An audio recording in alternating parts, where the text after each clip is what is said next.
This is a carbon fiber frame and it costs even less than the original frame that comes with these drones, but will it actually perform better?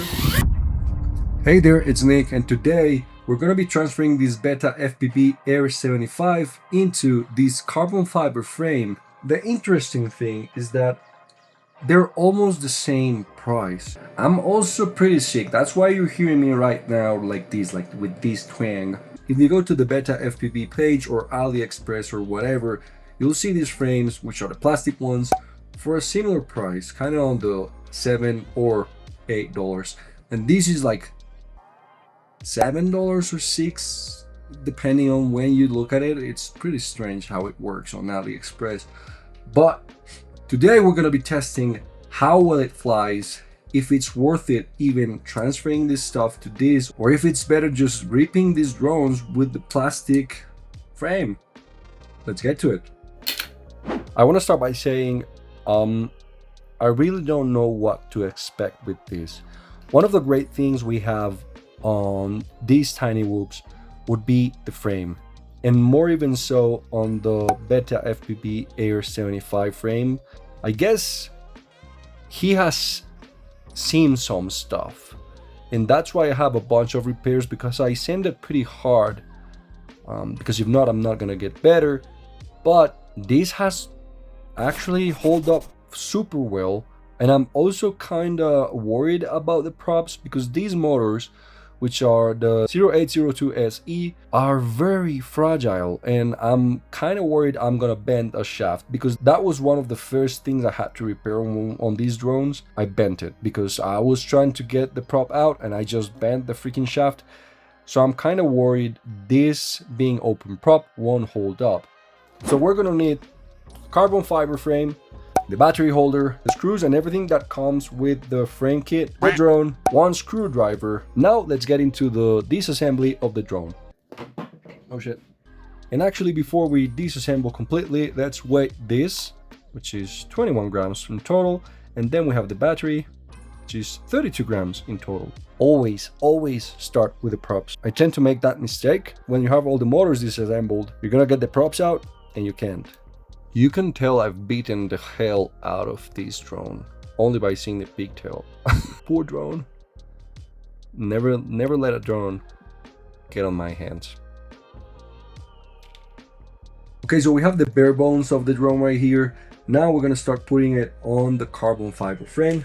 Everything we need is right here. And we also have like plastic screws and whatnot. This will probably snap. I'm not a big fan, to be honest. Okay, so I ran into the first problem, and it is that the canopy right here, the holes on this are not big enough so the screw can fit. So I don't know what I'm gonna do.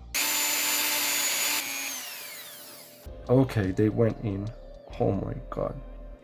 And here I was just suffering with my big fat hands, and I just couldn't make it. Finally, damn. So these are clockwise, and these are counterclockwise. Ooh, it's looking fancy. I was worried at first, but this is starting to look pretty awesome. Okay, so there you have it, guys. We have the build already done. So let's see how much it weighs now. 32 grams. I'm gonna test it real quick here on the workbench and see if everything's working correctly, if all the motors are working. Oh, it's working. This is definitely not for flying indoors unless you want to be changing either screens, props, and more stuff. And then we're going to go solve the real questions, which is it worth it? How it flies. A few moments later. Okay, we're on the field. Putting the battery is a pain on the ass, man. It's connected.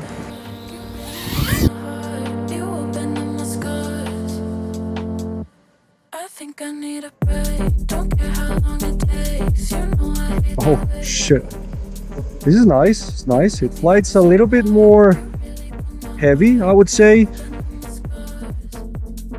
I think one of the things I like the most about this is that without the ducts, I feel I can throw it a little bit more because there's less air resistance.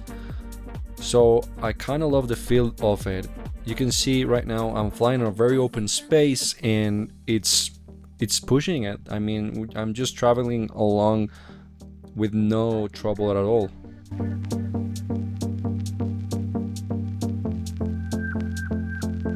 I think I need a break. I'm also liking a lot this space here. I have a lot to go. There's no issues with like the space or crashing into many stuff. I think I might keep coming here and do some other videos over here.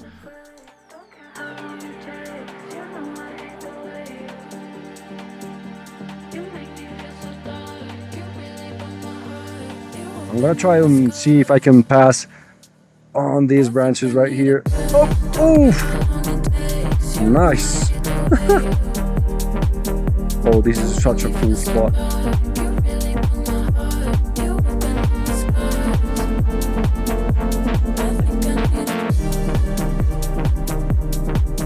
Let's do it again. Whoop. Nice. It's pretty windy as well, and it is behaving super nice. Oh, hit a branch. Whoop. I almost hit the tree. If I get this on that tree, oh, damn, nice. If I get this on that tree, I'm not getting it back anytime soon.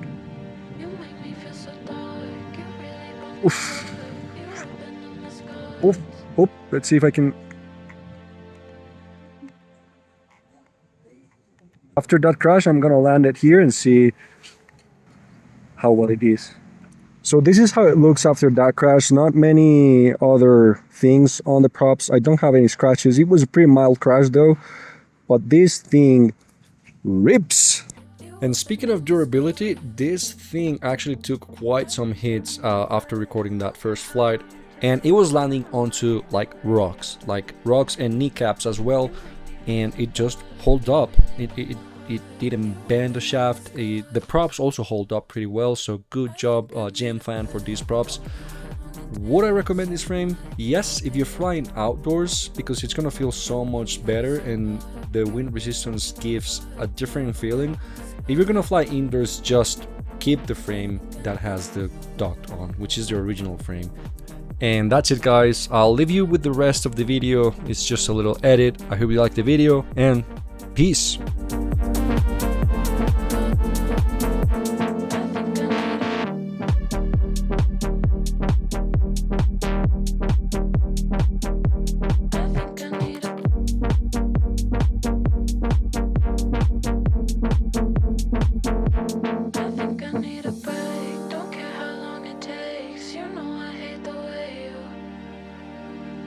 You make me feel so dark.